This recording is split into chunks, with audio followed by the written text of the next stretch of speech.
Welcome to the second International Conference on the Deficiency of ADA2.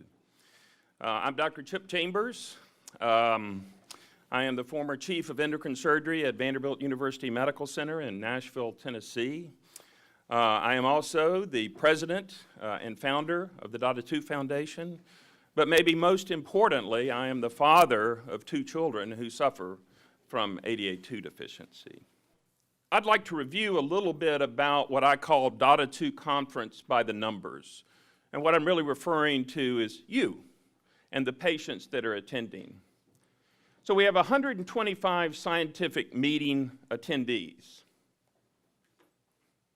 Of those, 123 are physicians and scientists from around the world.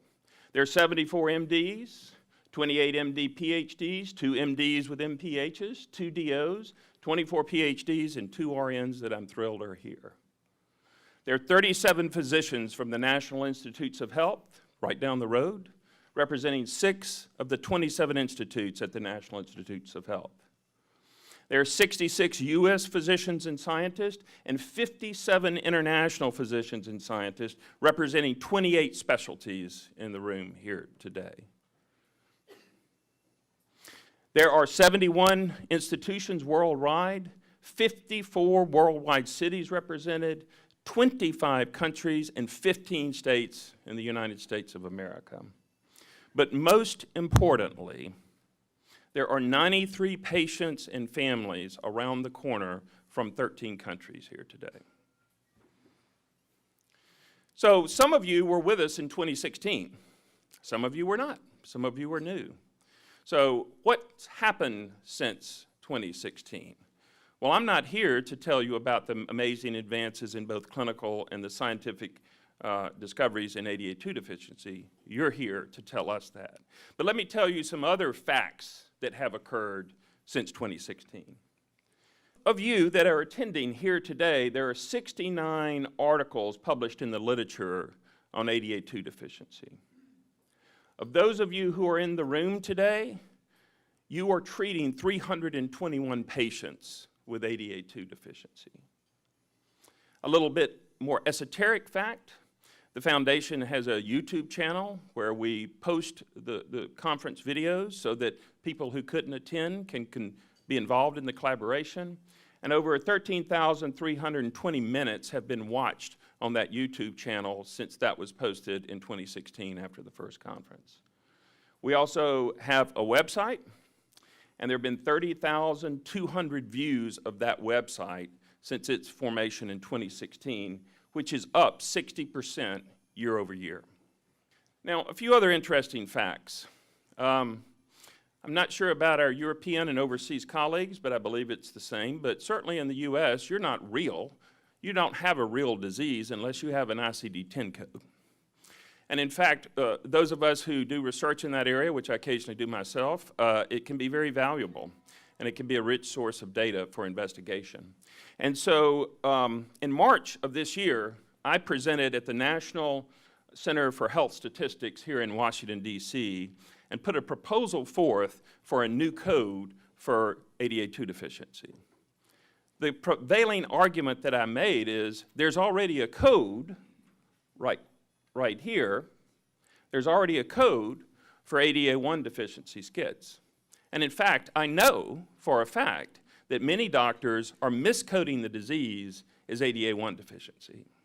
So that was my compelling argument to a very interesting group of attendees. And so the proposal was to create D81.3, which is ADA2 deficiency unspecified, D81.31, which is the current code for ADA1 SCIDs, and to create a third code, D81.32, which would be for ADA2 deficiency with special emphasis on listing other associated manifestations of the disease. Again, when doing research in claims data can be a rich source of information.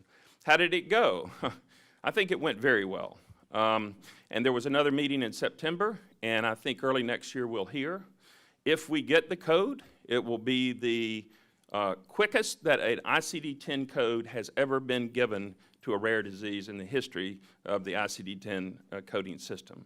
So keep your fingers crossed. and we'll see in September whether we get it. A couple of other important facts that have occurred since 2016. I think most of you in this room know that when the disease was discovered, the gene was the CECR1 gene. And many of us referred to it that way and still do today. However, we need to adjust a wee bit because the Hugo Gene Nomenclature Committee this year approved the symbol of ADA2 and approved the name adenosine deaminase 2 to replace CECR1. And I believe that was a very big step as well. It's associating the disease directly with the gene and the mutations in that gene. So that was a very great accomplishment. The foundation wasn't involved in that, by the way. Now, you know, a lot of you take great pride in publishing your work. And you take great pride in publishing it in the most prestigious journals in the world. And you should be proud of those accomplishments. However, I think that all of us in this room really know the real truth about where data should be published. I think we all know. So I'm really thrilled to report that in 2018 of this year, the DADA2 disease, deficiency of adenosine deaminase 2, made it on to Wikipedia. So, thank goodness we have Wikipedia to provide us updates in science and clinical advancement in the treatment of the disease. What would we do? What would we truly do? Now, the most common question that I often get from people is, how many patients have ADA2 deficiency? And of course, the true answer is, and it's something we're going to maybe start tackling this year and beyond as we continue to work collaboratively as a group on the disease. But they ask me, how many patients are there? And we don't know. But I think there's some data that we wouldn't consider scientific data, but yet in the world of political campaigns and predicting elections and a whole nother world of data, I think there's a little bit of data out there that may give us an indication, at least the trend with the disease and the number of patients. So if you go and you look at the number of worldwide searches for DADA2 or for a deficiency of ADA2, here's what you find. Don't worry about the y-axis, but what you see is, of course, this progression from 2014 through 2018 of an upward trend in searches on the internet. Maybe it was a mistake, I don't know, it's not science, but I believe that is cursory data that more and more people, for ever what reason, are looking on the internet to look up this disease. Another great example that's out there is our website. So if you go to our website, guess what? We can tell where you are when you visit the website. What country are you from? And so what we found since the formation of the website in 2016, we found that 96 out of the 197 countries in the world had looked at our website at least once. And as you can see from this word cloud, many of the countries in the world have looked a lot more. That's pretty amazing to me. A couple of the countries I had to look up. I didn't even know.